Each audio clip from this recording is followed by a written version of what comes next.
আন্তরিক কৃতজ্ঞতা। 18তম ওভারের খেলা চলছে, বাংলাদেশের স্কোর তখন মোটামুটি রানা বল, এবং এভাবে যদি চলতে থাকে বাংলাদেশ আফগানিস্তানের বিপক্ষে টানা তৃতীয় জয়, এশিয়া কাপে একটা ম্যাচ জিতেছিল, এনশিওর করবে। চলমান সিরিজের টানা দ্বিতীয় জয় পেয়ে সিরিজটাও নিজেদের করে নেবে। ইকুয়েশনটা যখন এমন, 18তম ওভারের আজমতুল্লাহ ওমরজাইর সেই ওভারটায় উইকেট বিলিয়ে দিয়ে এলেন মোহাম্মদ সাইফুদ্দিন। শেষের দিকে তিনি যেন স্লগিং করতে পারেন দেখে নাসুম আহমেদকে উপরে তোলা। নাসুম আহমেদ তার কাজটা মোটামুটি 100 স্ট্রাইক রেটে করে গেছেন। সাইফুদ্দিন যেই বলে 4 মারলেন, পরের বলে নিরীহ একটা বলে উইকেট কিপারকে খুঁচি আউট হয়ে গেলেন। এরপরে আরো এক উইকেটের পতন।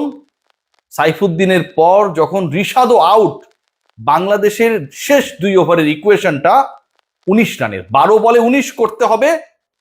শরীফুল ইসলাম পার্টনার অপর প্রান্তে নুরুল হাসান সোহানের।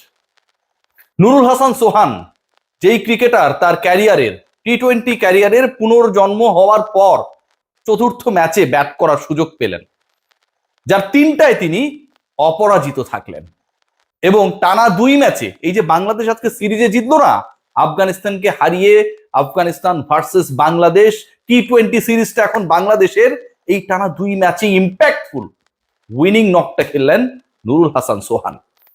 একটা ম্যাচে খারাপ করেছিল, আপনারা আমার জাত নিয়ে প্রশ্ন তুলেছিলেন যে ব্যাটা তোর জন্যই এ খেলছে, তোর সোহানকে নিয়ে কিছু বল।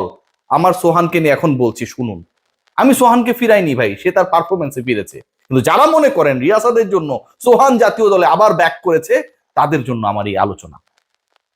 যখন নূর আহমেদ বল করতে এলেন, 12 বলে 19 রানের ইকুয়েশন, ওই একটা ওভারে সোহান এবং শরীফুল তুলে নিলেন 17 রান, বাকি আর মাত্র 2 রান। 2 রানের দূরত্বে বাংলাদেশ, এই 2টা রান হয়ে গেলেই বাংলাদেশের টানা দ্বিতীয় জয় এই সিরিজে হয়ে যাবে।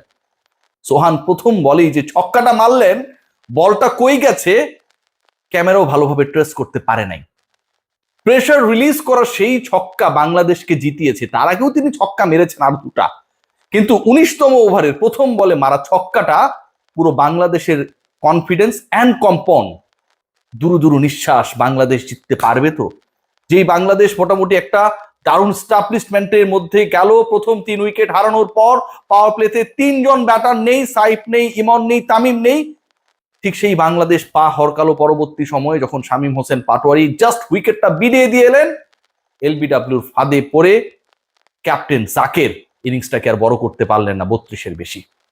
সেই বাংলাদেশ শেষ পর্যন্ত রিলিফ পেল 19তম ওভারে মারা সেই ছক্কায়। 11 বলে 13 রানের ইকুয়েশন যখন হয়ে গেল, ঠিক তার পরের বলের ঘটনাটা একবার খেয়াল করুন।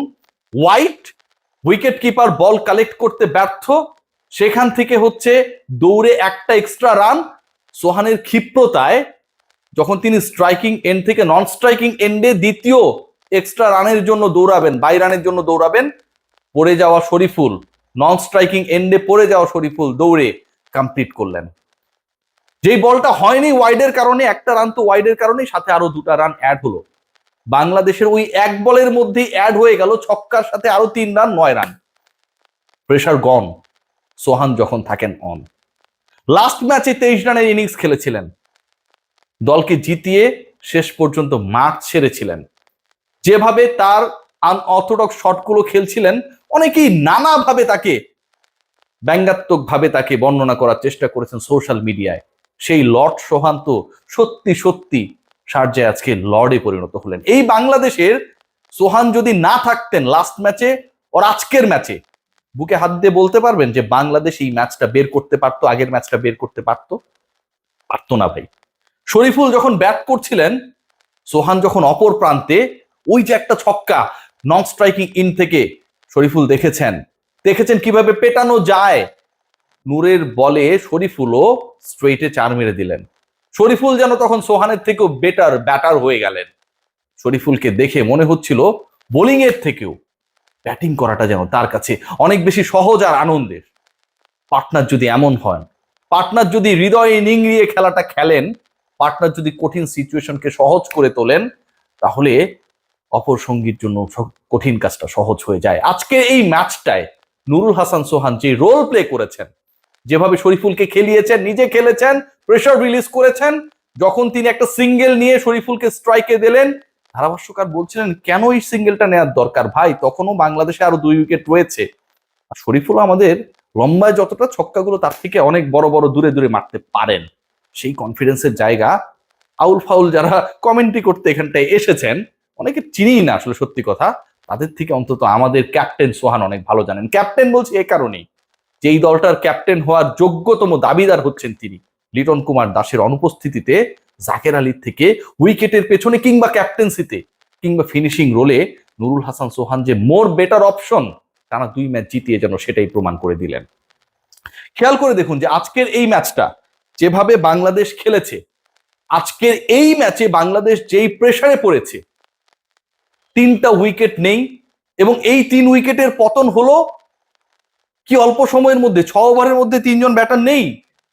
যখন এই সিচুয়েশনটা ক্রিয়েট হয়, যখন পুরো দল আলটিমেটলি এমন একটা প্রেসারে পড়ে যায় যে আগের ম্যাচে 2 হাফ সেঞ্চুরিয়ান 109 রানের পার্টনারশিপ করা ইমন তামিম নেই, তারা না থাকলে যিনি দাঁড়িয়ে যান সেই সাইফ হাসানও নেই, ঠিক তখন আসলে ভরসার পেন্ডুলামটা এদিক সেদিক যখন দুলছিল, সেটাকে স্থির করার দায়িত্ব নিয়েছিলেন শামীম হোসেন পাটোয়ারি আর ক্যাপ্টেন জাকের। জাকের অবশেষে জেগে উঠেছেন। টাইটানিকের জ্যাক ডুবে গেলেও জাকের শেষ পর্যন্ত বাংলাদেশকে ডুবতে দেন নাই। ওই যে পার্টনারশিপ, 56 রানের পার্টনারশিপ, সেই পার্টনারশিপটা বাংলাদেশের মিডলের ভরসা হিসেবে কাজ করেছে।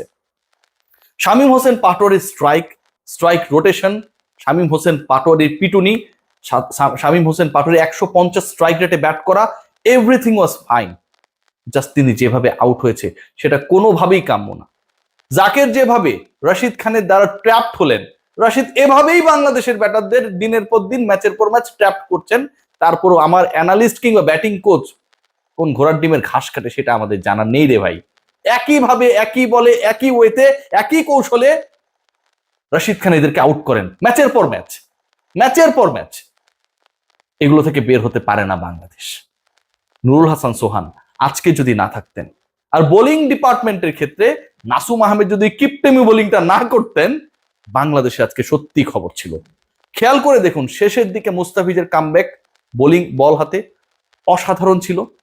শেষের দিকে যেভাবে একটা টেন্স সিচুয়েশন তৈরি হয়েছিল, অন্তত তারা যখন পার্টনারশিপ করছিলেন যে বাংলাদেশ কি শেষ পর্যন্ত তাদের অ্যালাউ করবে 160+ স্কোর করতে, সেটা শেষ পর্যন্ত হয় নাই। রিশাদ যেভাবে মার খেয়েছেন, 11+ ইকোনমিতে রান দিয়েছেন উইকেট টেকিং হলেও অন্যদের জন্য একটা ভয়াবহ সিচুয়েশন ক্রিয়েট হয়েছিল। বাংলাদেশ টিমে এই ম্যাচে আমি মনে করি মুস্তা শেষের দিকে কামব্যাক করার চেষ্টা করলেও ম্যাচ বিবেচনায়, উইকেট বিবেচনায়, আউটফিল্ডের ধরন কিংবা আকৃতি বিবেচনায় মুস্তাফিজের থেকে মোর ইম্পর্টেন্ট হতে পারতেন আজকের দিনেও তানজিম সাকিব। কেন তিনি খেলেন নাই আমি জানি না। আজকের দিনেও বাংলাদেশ দল একটা দারুণ শিক্ষা পেল, অভিজ্ঞতা পেল, সেটা হচ্ছে চাপকে কিভাবে জয় করতে হয়। যখন টানা 3 উইকেট চলে গেল, তারপরে পার্টনারশিপ, এরপরে টানা 2 উইকেট চলে যাওয়া, তারপরে আর পার্টনারশিপ হয় না। পার্টনারশিপ হয় একদম শেষে গিয়ে 9ম উইকেটে 2 উইকেটের জয় এনশিওর করার ক্ষেত্রে। সেই পার্টনারশিপ সোহানের সাথে করেন শরীফুল, আর সেই পার্টনারশিপে লাল সবুজের পতাকা আরো একবার আরব আমিরাতের শারজায় রাতের বেলা তুলতে থাকে প্রবাসীদের হাতে। অসাধারণ খেলেছে Bangladesh. I love Sohan and I will fight for him till my last voice. কেন ফাইট করি, কেন কাদের জন্য করি, এগুলো সময়ে সময়ে প্রমাণিত হয়, আর আপনারাও প্রমাণ করে দেন। আমি প্রমাণ করার পরেও আমি শুধু ভিউয়ের জন্য এসব করি না রে ভাই। রিয়াদকে ফেরানো, সোহানের জন্য যুদ্ধ করা, প্রত্যেকটা জায়গায় রিয়াসাদ আজিম এখান থেকে কাজ করেছে, অন্য কোনো কারণে না। সবাই ভালো থাকবেন।